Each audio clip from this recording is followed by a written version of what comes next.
ሰበር አሳዛኝ ዜና! እስካሁን 21 ምዕመናንን ቀብረን ተመልሰናል። 21 ምዕመናን ክርስቲያኖች መገደላቸውን ትክክለኛ መረጃ ደርሶናል። 8ቱ የደረሱበት አልታወቀም። 8ቱ ሆስፒታል ገብተዋል፣ 2ቱ ታግተዋል። የአርሲ ዞን ሀገረ ስብከት የሚመለከተው አካል ለጉዳዩ ትኩረት ሰጥቶ ተጨማሪ የሰው ነፍስ እንዳይጠፋ የመከላከሉ ሥራ ሊሰራ ይገባል ብለዋል ብፁዕ አቡነ ኤልሳ። ተደጋጋሚ ግድያ በሚፈጸምባት በኦሮሚያ ክልል ምስራቅ አርሲ ዞን ሽርካ ወረዳ በተፈጸመ አዲስ ጥቃት እስካሁን ባለው መረጃ ብቻ 21 ምዕመናን በታጠቁ አካላት መገደላቸውን የወረዳው ቤተ ክህነት የዞኑ ሀገረ ስብከት ለቲክቫ ኢትዮጵያ ገለጹ። በኢትዮጵያ ኦርቶዶክስ ተዋሕዶ ቤተ ክርስቲያን አርሲ ዞን ሀገረ ስብከት የሽርካ ወረዳ ቤተ ክህነት አካል በሰጡት ቃል አሁንም ምዕመናን ተገድለዋል፣ እስካሁን 21 ምዕመናንን ቀብረን ተመልሰናል ብለዋል። ዛሬ ከሰዓት 12 ሰዓት ገደማ ይህን ያሉን እኚሁ የቤተ ክህነቱ አካል የታጠቁት አካላት አሁንም ግድያ በፈጸሙበት ቀበሌ ገብተው እያቃጠሉ ነው ያለው ሁኔታ በዚህ ላይ ነው ያለው ሲሉ ለቲክቫ ኢትዮጵያ ተናግረዋል።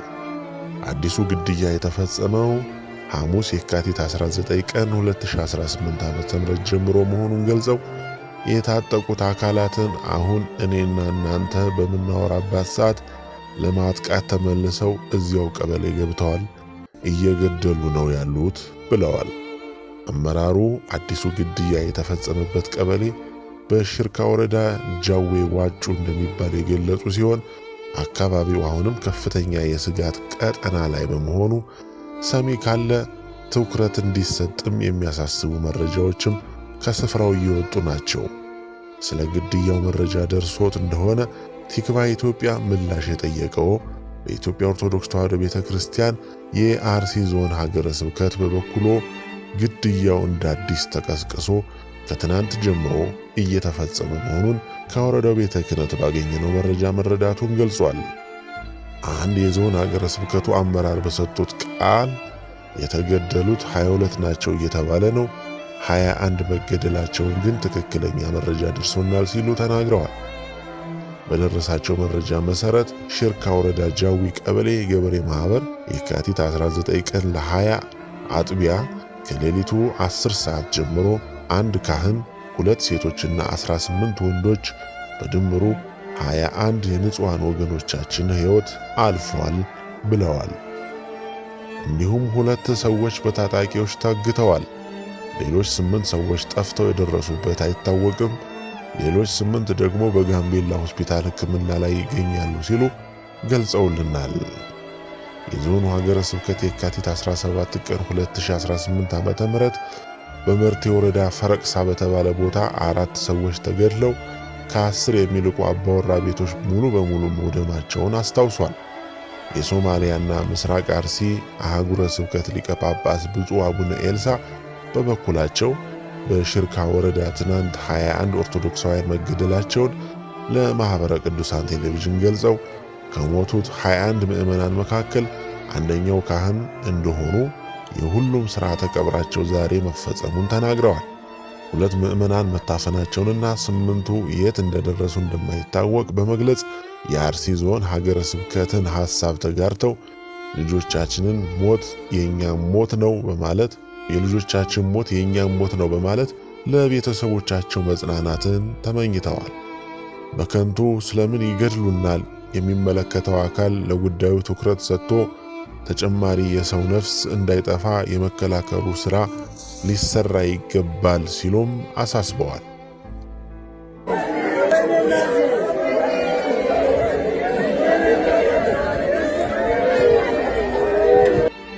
ሰበር አሳዛኝ ዜና! ተጨማሪ 7 ሰዎች ተገድለዋል። ቀብራቸው ዛሬ ተፈጽሟል። የሽርካ ወረዳ ቤተ ክህነት ትክክል ነው። የተገደሉት 7 ሰዎች ቤተ ክርስቲያን ግቢ ውስጥ አስከሬናቸው ተገኝቷል።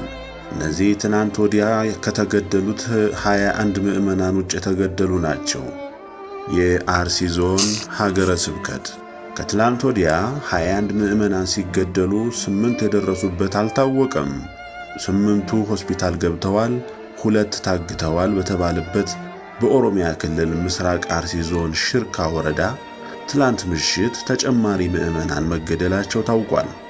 በኢትዮጵያ ኦርቶዶክስ ተዋሕዶ ቤተክርስቲያን የአርሲ ዞን ሀገረ ስብከት እንዲሁም በዞኑ የሽርካ ወረዳ ቤተ ክህነት ከትናንት ወዲያ ግድያ በተፈጸመበት በሽርካ ወረዳ ጃዌ ዋጩ ቀበሌ ትናንት ምሽትም ሌላ ጥቃት ተፈጽሞ 7 ምዕመናን በታጠቁት አካላት ተገድለዋል ሲሉ ተናግረዋል። አንድ የሽርካ ወረዳ ቤተ ክህነት አካል ዛሬ ከሰዓት በሰጡት ቃለ መጠይቅ ትናንት ምሽትም 7 ሰዎች ተገድለዋል፣ ቀብራቸው ዛሬ ተፈጽሟል ብለዋል። በዚህም እስካሁን በተረጋገጠው መረጃ ብቻ በ2 ቀናት በቀበሌው የተገደሉት ምዕመናን ብዛት 28 ደርሷል። ትናንት ማታም በርካታ ቤቶችን አቃጥለዋል፣ ሲቃጠሉም ነው ያደሩት ብለዋል። አንድ ቤተ ክርስቲያን ተዘርፏል ያሉን የቤተ ክህነቱ አካል ቤተ ክርስቲያን ዙሪያ ያለ ደጀ ሰላምና አዳራሽ ተቃጥለዋል ብለዋል። ስጋቱ አሁንም እንዳለ ነው ያሉም ሲሆን ይህም ጥቃት የተሰነዘረበት ቤተ ክርስቲያን ጃዊ አቦ አቡነ ገብረ መንፈስ ቅዱስ እንደሚባል ገልጸው የተወሰነ ኃይል ብቻ ከዞን መጥቷል። ሟቾቹ እንዲቀበሩ ያደረጉት እነርሱ ናቸው፣ ግን ይቆዩ ይሆኑ ይሄዱ አይታወቅም ነው ያሉት። የአርሲ ዞን ሀገረ ስብከት በበኩሉ የሚያገኟቸውን ነገር እየተጠቀሙ ቤተ ክርስቲያን ውስጥ ተጠግተው ሲኖሩ የነበሩት አቃቢትና ነዳያን በተጠቀሰው ቦታ ትላንት ምሽት በተሰነዘረ ጥቃት ተገድለዋል ሲል ገልጿል። ይህን ያሉት አንድ የሀገረ ስብከቱ አመራር በሰጡን ቃል ትክክል ነው፣ የተገደሉት 7 ሰዎች ቤተ ክርስቲያን ግቢ ውስጥ አስከሬናቸው ተገኝቷል። እነዚህ ትናንት ወዲያ ከተገደሉት 21 ምዕመናን ውጭ የተገደሉ ናቸው ብለዋል። ከሟቾቹ ባሻገር ደጀ ሰላሙ ለሙሉ ተቃጥሏል። የሰበካ ጉባኤው ጽሕፈት ቤት የስንዴ እህል ነበረው፣ እሱም ወድሟል።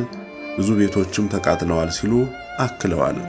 የኢትዮጵያ ኦርቶዶክስ ተዋሕዶ ቤተክርስቲያን መንበረ ፓትርያርክ ጠቅላይ ጽሕፈት ቤት ዋና ሥራ አስኪያጅ የደቡብ ምዕራብ ሸዋና የሸገር ከተማ ሀገረ ስብከት ሊቀ ጳጳሳት ብፁዕ አቡነ ሳዊሮስ ትናንት ወዲያ የተገደሉትን 21 ኦርቶዶክሳውያን አስመልክተው መግለጫ ሰጥተዋል። በዚህም በሽርካ ወረዳ ጃዊ ቀበሌ በታጣቂዎች ጥቃት የካቲት 19 ለ20 2018 ዓ.ም 21 ኦርቶዶክሳውያን በግፍ መገደላቸውን የሀገረ ስብከቱ ሊቀ ጳጳስ ብፁዕ አቡነ ኤልሳ ለጽሕፈት ቤታቸው በጻፉት ደብዳቤ ስንመለከት እጅግ ከፍተኛ ሐዘን ተሰምቶናል ብለዋል። ትላንት ምሽት ተገደሉ ስለተባሉ 7ቱ ሰዎች እስካሁን ያሉት ነገር የለም። የመረጃ ምንጭ ቲክቫ ኢትዮጵያ። ከአርሲ ክርስቲያኖች ግድያ ጀርባ ከሀገር ቤት እስከ ውጭ የተጣመሩ እጆች። የምርመራ ዘገባ ህዳር 28 2018 ዓ.ም ዞብል ፖስት። በኢትዮጵያ ውስጥ ልክ እንደ ማንነት ተኮር ጥቃቶች ሁሉ በሃይማኖት ተቋማት፣ በሃይማኖት አባቶች እንዲሁም በአማኞች ላይ ያነጣጠሩ ሃይማኖት ተኮር ጥቃቶች በተለያዩ ጊዜያት የተለያዩ እምነቶችን ኢላማ አድርገው ሲፈጸሙ መመልከት አዲስ አይደለም። እነዚህ ሃይማኖት ተኮር ጥቃቶች ቤተ እምነቶች ይቃጠላሉ። የሃይማኖት አባቶችና የጥቃቱ ኢላማ የተደረገው ሃይማኖት ተከታዮች በአሰቃቂ ሁኔታ ከመገደል እስከ የከፋ የአካል ጉዳት ይደርስባቸዋል። ይህ ችግር የኢትዮጵያ እና ሕዝቧ አንገብጋቢ ብሔራዊ አደጋ መሆኑን በርካቶች ይስማሙበታል።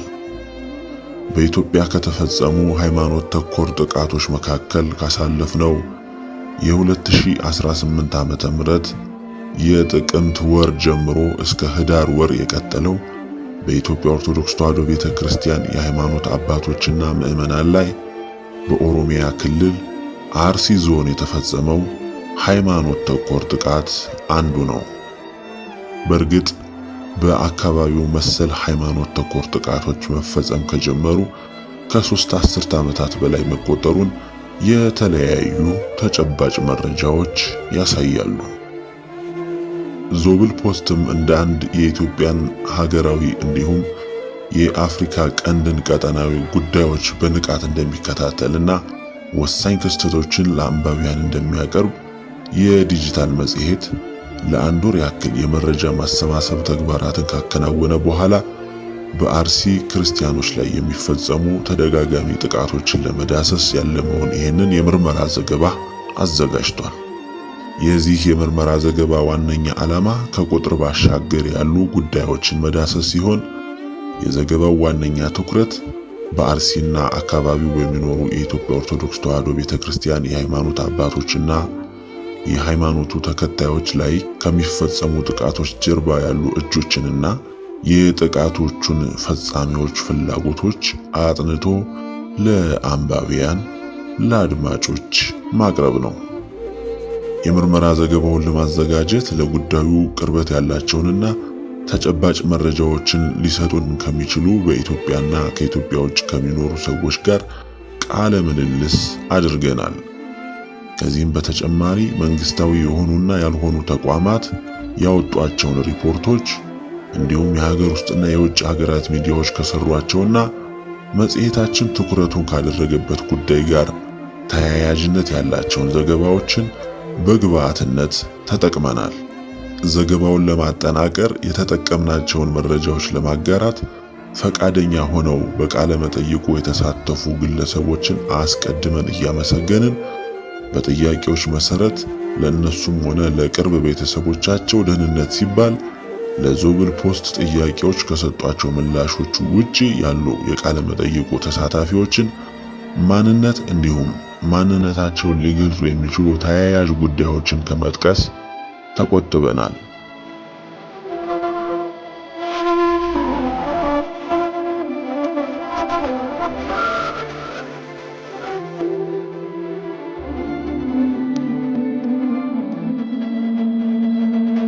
ጥቃቱ ሃይማኖት ተኮር ስለመሆኑ በኦሮሚያ ክልል በአርሲ ዞን በሚገኙ የተለያዩ አካባቢዎች በርካታ የኢትዮጵያ ኦርቶዶክስ ተዋሕዶ ቤተክርስቲያን አማኞችና የሃይማኖት አባቶች መገደላቸውን ተከትሎ ከተለያዩ ወገኖች የተለያዩ መግለጫዎች ተሰጥተዋል። ጥቃቱ የተፈጸመበትን የአርሲ ዞን የሚያስተዳድሩት አቶ ኢብራሂም ከድር በአካባቢው በክርስቲያኖች ላይ የተፈጸመውን ጥቃት ሐሰት ነው በማለት ማስተባበላቸው ቢቢሲ የአማርኛው ክፍል በጥቅምት 20 ይዞት በወጣው ዘገባ ገልጿል። የኢትዮጵያ ሃይማኖት ተቋማት ጉባኤ በበኩሉ ጥቃቱ በተፈጸመባቸው አካባቢዎች አጣሪ ቡድን በመላክ ከጥቅምት 25 እስከ ጥቅምት 30 2018 ዓ.ም መረጃ አሰባስቦ የመጀመሪያ ደረጃ ሪፖርት ያለውን ውጤት ለመገናኛ ብዙሃን ይፋ አድርጓል። አጣሪ ቡድኑ በህዳር 1 ቀን 2018 ዓ.ም በሰጠው መግለጫ ቀሪ የማጣራት ስራዎች እንደሚቀሩት በመጠቆም የአርሲው ጥቃት ሃይማኖት ተኮር አይደለም ብሏል። ዞብል ፖስት የተለያዩ ወገኖችን አነጋግሮ ያገኘው ውጤት ግን የአርሲው ጥቃት ሃይማኖት ተኮር መሆኑን እንዲሁም ጥቃቱን የፈጸሙት አካላት በሶማሊያ ከሚንቀሳቀሰውና የአልቃይዳ ምስራቅ አፍሪካ ክንፍ ከሆነው አልሸባብ ጋር ግንኙነት ያላቸው አክራሪ ታጣቂዎች መሆናቸውን ያሳያል። ይህም የአርሲ ዞን አስተዳዳሪ ጥቃቱን ከካዱበት ምላሻቸው እንዲሁም ጥቃቱ ሃይማኖት ተኮር አለመሆኑን ካሳወቀው የኢትዮጵያ ሃይማኖት ተቋማት ጉባኤ አቋም ፍጹም የተቃረነ መሆኑን ያሳያል። መጽሔታችን ለጉዳዩ ቅርበት ካላቸው የተለያዩ ወገኖች ጋር መረጃዎችን አሰባስቦ ካገኘው የምርመራ ውጤት መካከል የኢትዮጵያ እስልምና ጉዳዮች ጠቅላይ ምክር ቤት የአርሲውን ጥቃት አውግዞ ካወጣው መግለጫ ላይ ከተነሱ አንዳንድ ሐሳቦች ጋር የሚያያዙ ውጤቶችን አግኝቷል። ምክር ቤቱ በጥቃቱ ማንነታቸው ባልታወቁ ታጣቂዎች ከክርስቲያኖች በተጨማሪ የተወሰኑ ሙስሊሞችም ተገድለዋል ሲል በጥቃቱ ከኢትዮጵያ ኦርቶዶክስ ተዋሕዶ ቤተክርስቲያን የሃይማኖት አባቶችና ተከታዮች በተጨማሪ የእስልምና ሃይማኖት ተከታዮች መገደላቸውን አሳውቋል። ዞብል ፖስት ጥቃቱ ከተፈጸመባቸው አካባቢዎች አንዱ በሆነው የሸርካ ወረዳ አንድ ሰው አነጋግሮ ያገኘው መረጃ እንደሚያሳየው በአርሲ የተለያዩ ወረዳዎች የኢትዮጵያ ኦርቶዶክስ ተዋሕዶ ቤተክርስቲያን አማኞችና የሃይማኖት አባቶች በተለየ ሁኔታ ኢላማ ተደርገው መገደላቸውን ከማረጋገጥ በተጨማሪ ሁለት የእስልምና ሃይማኖት ተከታይ አባወራዎች ከወራት በፊት በኢትዮጵያዊ ወግ ጎረቤቶቻቸውን ከጥቃት ለመሸሸግ ሞክረዋል በሚል ክርስቲያኖችን ከግድያ ልታስመልጡ ሞክራቸዋል ተብለው በአሳዛኝ ሁኔታ ተገድለዋል። ይህ መረጃ የኢትዮጵያ እስልምና ጉዳዮች ጠቅላይ ምክር ቤት የእስልምና ሃይማኖት ተከታዮችን መገደላቸውን በመግለጫው ካሳወቀበት ክፍል ጋር የሚገናኝ ነው። በሸርካ ወረዳ ከክርስቲያኖች በተጨማሪ በእስልምና ሃይማኖት ተከታዮች ላይ የተፈጸመው ጥቃት እንደ አይኤስአይኤስ፣ አልሸባብ ወይም ቦኮ ሐራም ያሉ ኢስላማዊ ታጣቂ ቡድኖች በሚገኙባቸው ሀገራት ውስጥ በተቆጣጠሯቸው አካባቢዎች ርዕዮተ ዓለማዊ አስተሳሰቦችን ተቃርነዋል ወይም ሕግ ተላልፈዋል ባሏቸው ሙስሊሞች ላይ ከሚፈጽሙት የበቀል ግድያ ጋር የሚመሳሰል ነው። የኢትዮጵያ ኦርቶዶክስ ተዋሕዶ ቤተክርስቲያንን ኢላማ አድርጎ ለዓመታት በቀጠለው ሃይማኖት ተኮር ጥቃት ምክንያት በምስራቅ አርሲ ዞን ሸርካ ወረዳ ብቻ ከሚገኙት አብያተ ክርስቲያናት ውስጥ 17 የሚሆኑት አንድም ሙሉ በሙሉ ፈርሰዋል ወይም እየተካሄደ ባለው የማያባራ ሃይማኖት ተኮር ጭፍጨፋ ምክንያት አገልግሎት አቁመዋል። ይህ በአካባቢው የሚፈጸመው ጥቃት ሃይማኖት ተኮር ስለመሆኑ ሁነኛ አስረጂ ተደርጎ የሚወሰድ ነው። ጥቃት ከደረሰባቸው አብያተ ክርስቲያናት መካከል አኖሌ ቅዱስ ጊዮርጊስ፣ ላሉንጮ አማኑኤል እና ሰንጎ እግዚአብሔር አብ በደረሰባቸው ተደጋጋሚ ጥቃት ከቅጥር ግቢ እስከ ቤተ መቅደስ የፈራረሱና ከጥቅም ውጪ የሆኑ አብያተ ክርስቲያናት መሆናቸውን ዞብል ፖስት ያገኘው መረጃ ያሳያል። አክራሪ ታጣቂዎች በደቀኑት ከፍተኛ ስጋት ምክንያት በአሁኑ ወቅት አገልግሎት ያቆሙት ደግሞ ጮጫ እግዚአብሔር አብ፣ ጪሳ ተክለ ሃይማኖት፣ ጎሮ ስላሴ፣ ሄላ ሴሮ ማርያም፣ ዘንባባ አርሴማ፣ ዲገሉ መድኃኔ ዓለም፣ ኮኔ እግዚአብሔር አብ፣ ሚታና ዮሐንስ፣ ባቦ ማርያም፣ ሰቄ ገብርኤል፣ ጠሬታ በዓለ ወልድ፣ ሽፎ ተክለ ሃይማኖት፣ ያያ ዮሐንስ፣ ሸንኮራ ቀርሳ ጊዮርጊስ ይገኙበታል።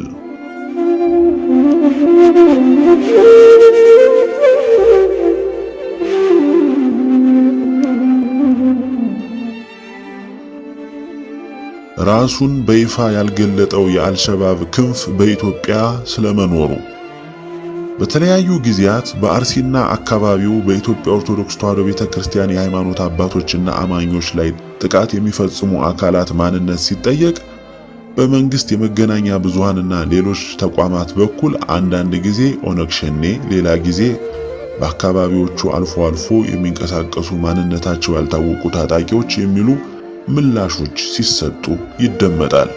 የኢትዮጵያ መንግስት በአካባቢው ተደጋጋሚ ስለሚፈጸመው ሃይማኖት ተኮር ጥቃት ይህ ነው ሊባል የሚችል አጥጋቢ ምላሽ ሲሰጥ ባንመለከትም ስለ ጥቃቱ እንዲሁም ጥቃቱን የሚፈጽሙ ታጣቂዎች በሶማሊያ ከሚንቀሳቀሰው የአልሸባብ ቡድን ጋር ግንኙነት ያላቸው አካላት ስለመሆናቸው መንግስት በቂ መረጃ እንዳለው ዞብል ፖስት ካነጋገራቸው የቃለ መጠይቁ ተሳታፊዎች ባገኘነው ምላሽ አረጋግጧል። ለምሳሌ ያህልም አቶ ተመስገን ጥሩነህ የብሔራዊ መረጃና ደህንነት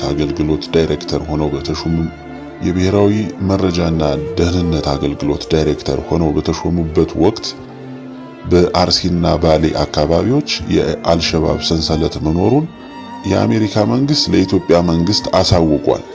ይህንኑ መረጃ በአሁኑ ወቅት የሶስተኛ ዲግሪ ትምህርታቸውን በጀርመን ሀገር በመከታተል ላይ የሚገኙ አንድ በአፍሪካ ቀንድ የሰላምና ጸጥታ ጉዳዮች ዙሪያ የአሜሪካ መንግስት ጨምሮ ከውጭ መንግስት ጋር በአማካሪነትና በተመራማሪነት ይሰሩ የነበሩ ባለሙያ ለዞብል ፖስት አጋርተዋል።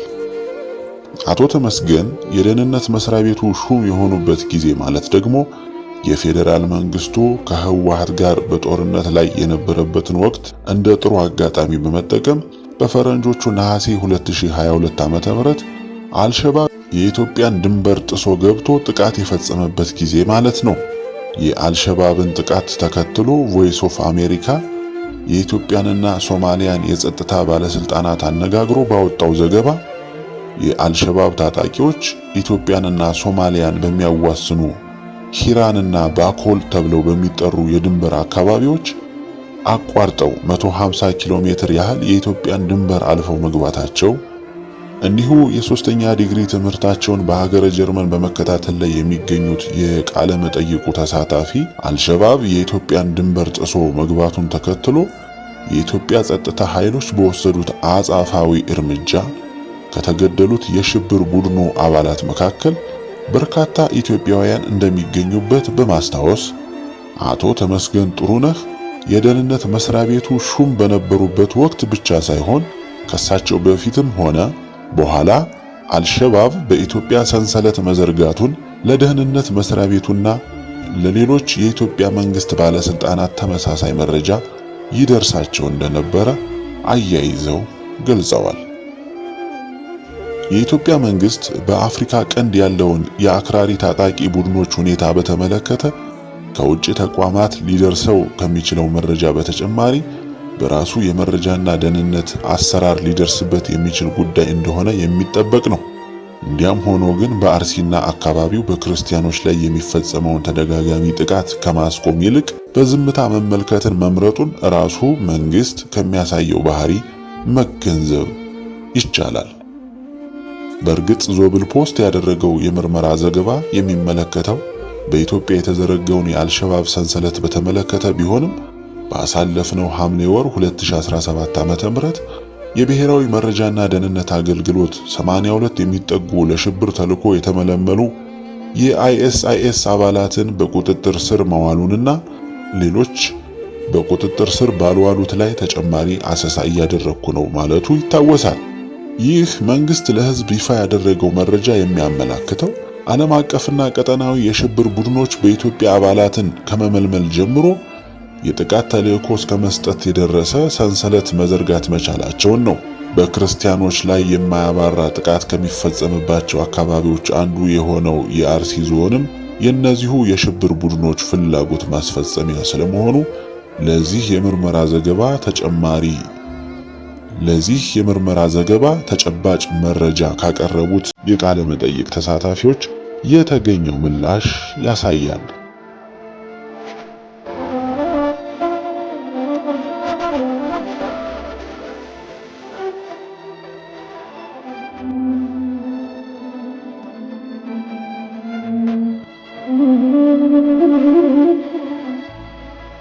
የአክራሪ ታጣቂዎች ወታደራዊ ስልጠናና ርዕዮተ ዓለማዊ አስተምህሮ በኢትዮጵያ። ዞብል ፖስት ያነጋገራቸው ሌላኛው የቃለ መጠይቁ ተሳታፊ በአሁኑ ወቅት ኑሯቸውን በአሜሪካን ሀገር ያደረጉ የቀድሞ የኢትዮጵያ ብሔራዊ መረጃና ደህንነት አገልግሎት ባልደረባ የነበሩ ሲሆን በኦሮሚያ ክልል አርሲ ዞን ጉና፣ ሸርካ እና ሆሎንቆ ዋቢ ተብለው በሚጠሩ አካባቢዎች ከአልሸባብ ጋር ግንኙነት ያለው አክራሪ ታጣቂ ቡድን ስለመኖሩ እሳቸው የብሔራዊ መረጃና ደህንነት አገልግሎት ባልደረባ በነበሩበት ወቅት የኢትዮጵያ መንግስት መረጃው እንደነበረው በማስታወስ በጋለማ ተራራ ቦረ ልኩ ተብሎ የሚጠራ የታጣቂዎች ወታደራዊ ማሰልጠኛ ስፍራ እንደሚገኝም አያይዘው አስረድተዋል። እኒሁ የቀድሞ የደህንነት መስሪያ ቤት ባልደረባ ጉዳዩን ለዞብል ፖስት ሰፋ አድርገው ያብራሩ ሲሆን ከአልሸባብ ጋር ግንኙነት ያላቸው ታጣቂዎች ወታደራዊ ስልጠና ከሚወስዱበት ስፍራ በተጨማሪ ባሌ ሮቤ ውስጥ ለርዕዮተ ዓለምና ፖለቲካዊ አስተምህሮ መስጫ ብቻ አገልግሎት በሚሰጥ መስጊድ ውስጥ ትምህርት እንደሚሰጣቸው ጨምረው ገልጸዋል። በዚህ መስጊድ ውስጥ ከተመረጡ ሰዎች ውጪ ማንኛውም የእስልምና ሃይማኖት ተከታይ መግባት እንደማይችልም እኒሁ የቀድሞ የደህንነት መስሪያ ቤት ባልደረባ ጉዳዩን ለዞብል ፖስት ሰፋ አድርገው ያብራሩ ሲሆን ከአልሸባብ ጋር ግንኙነት ያላቸው ታጣቂዎች ወታደራዊ ስልጠና ከሚወስዱበት ስፍራ በተጨማሪ ባሌ ሮቤ ውስጥ ለርዕዮተ ዓለምና ፖለቲካዊ አስተምህሮ መስጫ ብቻ አገልግሎት በሚሰጥ መስጊድ ውስጥ ትምህርት እንደሚሰጣቸው ጨምረው ገልጸዋል። በዚህ መስጊድ ውስጥ ከተመረጡ ሰዎች ውጪ ማንኛውም የእስልምና ሃይማኖት ተከታይ መግባት እንደማይችልም የቀድሞው የደህንነት መስሪያ ቤት ባልደረባ አክለው አስረድተዋል። ዞብል ፖስትም ታዲያ የኢትዮጵያ መንግስት ይህ መረጃ ከነበረው ህጋዊ እርምጃ ለመውሰድ ያልቻለው ለምን ለምን ነበር ሲል ለኒሁ የቃለ መጠይቁ ተሳታፊ ጥያቄ ያቀረበ ሲሆን እሳቸውም በጉዳዩ ላይ ውይይት ተደርጎበት እንደነበር በማስታወስ ለምን እርምጃ እንዳልተወሰደ ሁለት ምክንያቶችን አስቀምጠዋል። የመጀመሪያው ምክንያት የመንግስት ግምገማ በሽግግር ወቅት ብዙ ስጋትን ያዘሉ ፍላጎቶች ሊታዩ ቢችሉም በሂደት በራሳቸው ጊዜ ይከስማሉ የሚል እንደነበረ፣ እንዲሁም በሀገሪቱ ለሚከሰቱ ግጭቶች የተለየ ትኩረት መስጠት በመንግስት በኩል ቅድሚያ የተሰጠው አቅጣጫ ስለነበረ የአክራሪ ቡድኖች እንቅስቃሴ እንደ ዋነኛ ስጋት ሆኖ አለመቅረቡ ሁለተኛው ምክንያት ነበር ሲሉ መጽሔታችን ላቀረበላቸው ጥያቄ ምላሻቸውን ሰጥተዋል። ከዚሁ ጋር በተገናኘ ምላሻቸውን የሰጡ ሌላኛው የዞብል ፖስት ቃለ መጠይቅ ተሳታፊ ለትምህርት የተመለመሉት ሰዎች ትምህርታቸውን ካጠናቀቁ በኋላ ለወሰዱት የርዕዮተ ዓለምና ፖለቲካዊ ስልጠና ያላቸውን ታማኝነት ለማሳየት ክርስቲያኖችን አግተው ወስደው በሰይፍ ይገድሏቸዋል ሲሉ አስረድተዋል። እኒሁ መጽሔታችን ያነጋገረቻቸው ግለሰብ አክለው በተለያዩ ጊዜያት ሰዎች ከቀያቸው እንዲሁም ለጉዳይ በወጡበት ታግተው እንደሚወሰዱ እና ከተወሰዱ በኋላ መልሰው እንደማይገኙ አያይዘው ገልጸዋል። ከቀድሞ የኢትዮጵያ ደህንነት መስሪያ ቤት ባልደረባ ያገኘነው መረጃ እንደሚያሳየው በአርሲ አካባቢ እንዳለው አይነት እንቅስቃሴ ጠንካራ ሊባል ባይችልም ቡድኑ በሐረርጌ መኤሶ አካባቢ እንዲሁም በጭሮ ወረዳ ላሎ ጉዶ ተብሎ በሚጠራ አካባቢ የተዘረጋ ሰንሰለት እንዳለው ጭምር በመጥቀስ አክራሪ ታጣቂዎች በአካባቢዎቹ አልፎ አልፎ ግድያን ጨምሮ ሃይማኖት ተኮር ጥቃቶችን እንደሚፈጽሙ ጨምረው ገልጸዋል።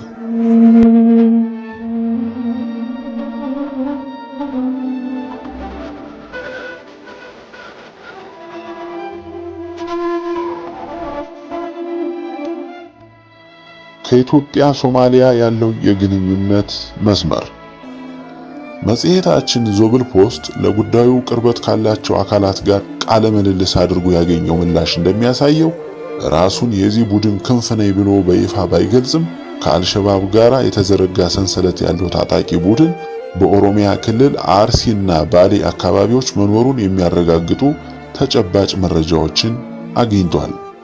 ይህንን ተከትሎ በአካባቢዎቹ ያለው አክራሪ ታጣቂ ቡድን እና አልሸባብ ያላቸው ግንኙነት አድማሱ እስከምን ድረስ የሰፋ ነው የሚለውን ጉዳይ ለማወቅ ከዚህ ቀደም በሶማሊያ የውጭ ጉዳይ ሚኒስቴር መስሪያ ቤት ሰራተኛ የነበሩትና በአሁኑ ሰዓት ትኩረቱን በምስራቅ አፍሪካ የሰላምና ጸጥታ ጉዳዮች ዙሪያ አድርጎ የሚሰራ ተቀማጭነቱ በኬንያ ናይሮቢ በሆነ የጥናትና የምርምር ተቋም ውስጥ በተመራማሪነት የሚሰሩት የተቋሙን ባልደረባ ዞብል ፖስት ለዚህ የምርመራ ዘገባ አግኝቶ የማነጋገር እድል ያገኘ ሲሆን ከኒሁ የቃለ መጠይቁ ተሳታፊ ተጨማሪ መረጃዎችን ማግኘት ችሏል።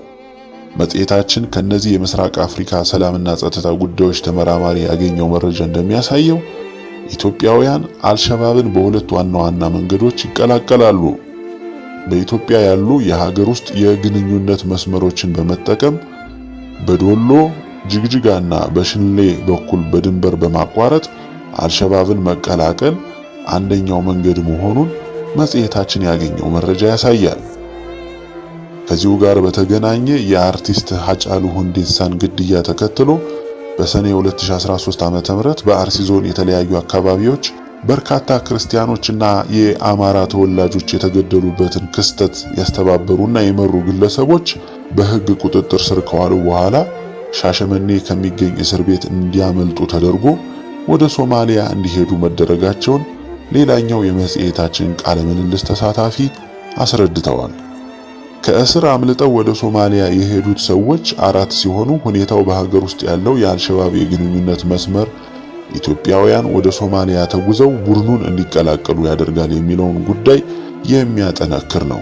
ከዚህ በተጨማሪ ከአልሸባብ ጋር ግንኙነት ያላቸው አክራሪ ቡድኖች የአርቲስት ሃጫሉ ሁንዴሳን ግድያ ጨምሮ ሌሎች ሀገራዊ ቀውሶች በሚከሰቱበት ጊዜ መሰል ሁኔታዎችን ሃይማኖት ተኮር ጥቃቶችን ለመፈጸም እንደ ጥሩ አጋጣሚ እንደሚጠቀሙባቸው መረዳት ይቻላል። ሁለተኛው ኢትዮጵያውያን አልሸባብን የሚቀላቀሉበት መንገድ ደግሞ በስደተኛ ጣቢያዎች የሚገኙ ኢትዮጵያውያንን መልምሎ በመውሰድ ወደ ቡድኑ እንዲቀላቀሉ ማድረግ ነው። ከዚሁ ጋር ተያይዞ ስካይ ኒውስ በልዩ ዘጋቢዋ አሌክስ ክራውፎርድ አዘጋጅነት ባሳለፍነው የፈረንጆቹ ነሐሴ 2025 ዓመተ ምህረት ለእይታ ባቀረበው ሃንቲንግ ፎር አይኤስአይኤስ ኤ ዋርኒንግ ፍሮም አፍሪካ በተሰኘው ዘጋቢ ፊልም ላይ ልክ እንደ አልሸባብ ሁሉ ኢትዮጵያውያን አይኤስአይኤስን ከስደተኛ ጣቢያዎች በመውጣት እንደሚቀላቀሉ የፑንትላንድ ባለስልጣናት ዋቢ አድርጎ መዘገቡ አይዘነጋም። ከቀድሞ የሶማሊያ ውጭ ጉዳይ ሚኒስቴር መስሪያ ቤት ካሁኑ ተቀማጭነቱን በኬንያ ካደረገው የምስራቅ አፍሪካ ሰላምና ጸጥታ ጉዳዮች የጥናትና ምርምር ተቋም ባልደረባ ያገኘነው ተጨማሪ ምላሽ እንደሚያሳየው ኢትዮጵያውያን በሶማሊያ የሚገኘውን አልሸባብ ከመቀላቀል ባሻገር ከሶማሊያ ስልጠና ወስደው ወደ ኢትዮጵያ ተመልሰው እንደሚገቡ እንዲሁም የሶማሊያ መንግስት የገጠመው ውስጣዊ የጸጥታ ችግርና የጸጥታ ተቋማቱ መዳከም ለዚህ ሁኔታ አስተዋጽኦ እንዳላቸው አያይዘው አብራርተዋል። ይህንን ጉዳይ አስመልክቶም የሶማሊያና የኢትዮጵያ መንግስት የድንበር ላይ ቁጥጥሮችን በማጠናከር ዙሪያ ያተኮሩ ተደጋጋሚ የሁለትዮሽ ውይይቶችን አድርገው እንደሚያውቁ አክለው አስረድተዋል። ከዚሁ ጋር በተገናኘ ከአልሸባብ ጋር ግንኙነት ያላቸው ታጣቂዎች የወታደራዊ፣ ፖለቲካዊ እና ርዕዮተ ዓለማዊ ስልጠና በሚወስዱባቸው የአርሲና ባሌ ሮቤ አካባቢዎች ኢትዮጵያውያን ያልሆኑ ማለትም ምላሹን በሰጡን ግለሰብ አገላለጽ የአረብና ሶማሌ የፊት ገጽታ ያላቸው ሰዎች በተለያዩ ጊዜያት ሲንቀሳቀሱ እንደሚታዩ መጽሔታችን ያነጋገረቻቸው በአሁኑ ሰዓት ነዋሪነታቸውን በሀገር አሜሪካ ያደረጉት የቀድሞ የብሔራዊ መረጃና ደህንነት አገልግሎት ባልደረባ አስረድተዋል። እንደሳቸው መረዳትና ምላሽ የደህንነት መስሪያ ቤቱ ለጉዳዩ ልዩ ትኩረት ባይሰጠውም እነዚህ ኢትዮጵያውያን ያልሆኑ ሰዎች ከአልሸባብ ጋር ግንኙነት ያላቸው ታጣቂዎች በሚገኙባቸው አካባቢዎች በተደጋጋሚ ሊንቀሳቀሱ የሚችሉት ለታጣቂዎች ስልጠና ወይም የርዕዮተ ዓለምና ፖለቲካዊ አስተምህሮት ለመስጠት ሊሆን እንደሚችል ግምታቸውን አስቀምጠዋል። ከዚህ የዞብል ፖስት የምርመራ ዘገባ ከተገኘው ምላሽ ጋር በሚመሳሰል መልኩ የኢትዮጵያ መንግስት ባሳለፍነው ሐምሌ ወር 2017 ዓ.ም ለሽብር ተልእኮ የተመለመሉ 82 የአይኤስአይኤስ አባላትን በአዲስ አበባ፣ በኦሮሚያ ክልል ሸገር ከተማ፣ አዳማ፣ ሐሮሚያ፣ ሻሸመኔ፣ ባሌ፣ ጅማና ሻኪሶ ከተማ ዙሪያ እንዲሁም በአማራ ክልል ከሚሴ አካባቢ፣ በማዕከላዊ ኢትዮጵያ ክልል ስልጤ ዞንና ሐላባ ቁሊቶ ከተማ፣ በሶማሊያ ክልል ጅግጅጋ ከተማና በሐረሪ ክልል በቁጥጥር አውያለው ማለቱ አይዘነጋም። ይህ ሁኔታ በጎረቤት ሀገር ሶማሊያ የሚገኙ የሽብር ቡድኖችን የሚቀላቀሉ ኢትዮጵያውያን የሁለቱን ሀገራት ድንበር የመግቢያና መውጫ በር እንዳደረጉት ያሳያል። ይህም የኢትዮጵያንና ሶማሊያን ድንበር የሽብርተኛ ቡድኖች ለመሸጋገሪያነት የሚጠቀሙበት ሁነኛ የመተላለፊያ መስመር ያደርገዋል። ከላይ በአርሲና ባሌ አጎራባች አካባቢዎች ስለመኖሩ በጠቀስነው የአክራሪ ታጣቂዎች የአስተምሮ ስፍራ የውጭ ሀገራት ሰዎች ሳይቀር የመታየታቸው ሁኔታ የሚነግረንን መረጃ ተንተርሰን እንዲሁም ከሶማሊያ ስልጠና ወስደው ወደ ኢትዮጵያ የሚመለሱ የአልሸባብ አባላትን ወይም የኢትዮጵያ መንግስት እንዳሳወቀው በሶማሊያ ከሚገኘው አይኤስአይኤስ ተልእኮ ይዘው ወደ ኢትዮጵያ የገቡ ሰዎችን ሁኔታ ስንመለከት ኢትዮጵያውያን ያልሆኑ ሰዎች በኢትዮጵያና ሶማሊያ የድንበር አካባቢዎች አቋርጠው በመምጣት በኢትዮጵያ ለዘረጉት ኢስላማዊ ታጣቂ ቡድን ሰንሰለት አንድም ወታደራዊ ሌላም የርዕዮተ ዓለማዊ አስተምህሮ ይሰጣሉ ወደሚለው መደምደሚያ ይወስደናል።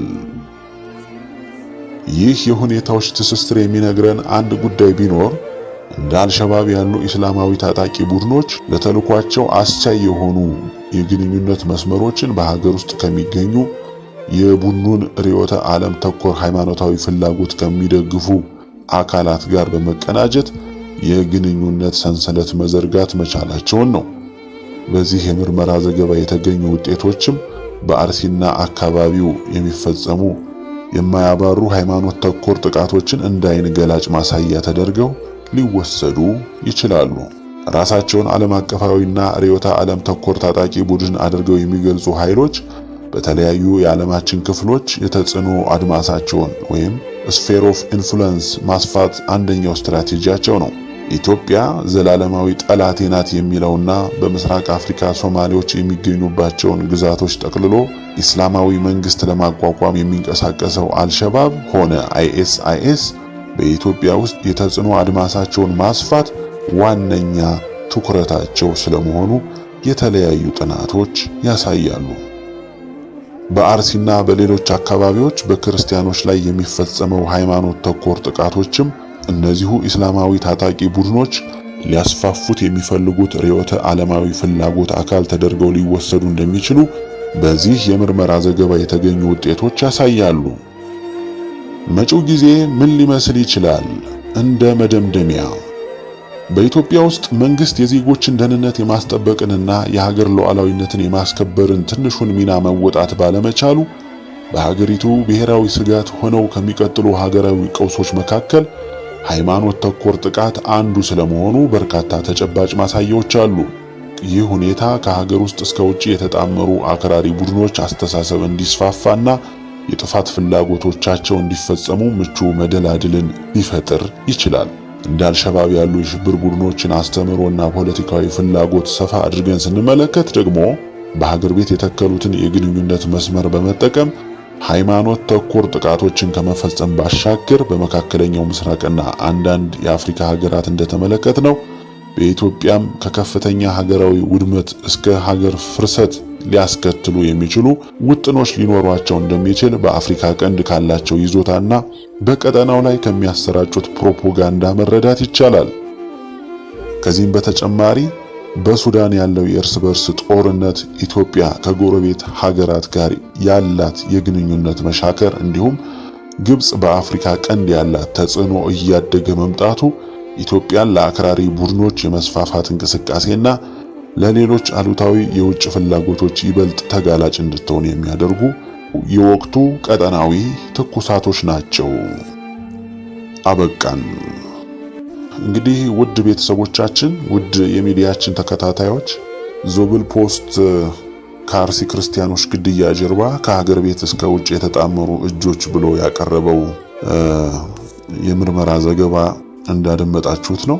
ምርመራው ብዙ ክፍተቶችንና በብዙ አይነት መንገድ ጥቃት ፈጻሚዎችን ለማጋለጥ ሞክሯል። ግን እኔ የማልስማማበት ደግሞ አንድ ነገር አለ። ለምሳሌ ይሄ ሁሉ ጥቃት ከሀገር ቤት እስከ ውጭ ሀገር የተጣመሩ እጆች ያሉትን አሳይቶናል። ግን ሀገር ውስጥ ያሉ የራሳችን ኢትዮጵያውያን ሙስሊሞች አዎ ጥሩዎቹ ደጎቹ የጥቃት ሰለባ ሆነዋል። መልካም። ግን ደግሞ የነዛን የአይኤስአይኤስንም የአልሸባብንም ከዛም በላይ ዓላማ ያላቸው ኢትዮጵያ የዘላለም ጠላቴ ናት ያለው አይኤስአይኤስን ቀጥታ የሚደግፉ ሃይማኖታዊ ጂሃድ በክርስቲያኖች ላይ ማወጅን በተደጋጋሚ እየገለጹ ያሉ ብዙ ኢትዮጵያ ውስጥ ያሉ ሙስሊሞች አሉ፣ ኡስታዞች አሉ፣ ሼሆች አሉ፣ ራሳቸው አማኞችም አሉ።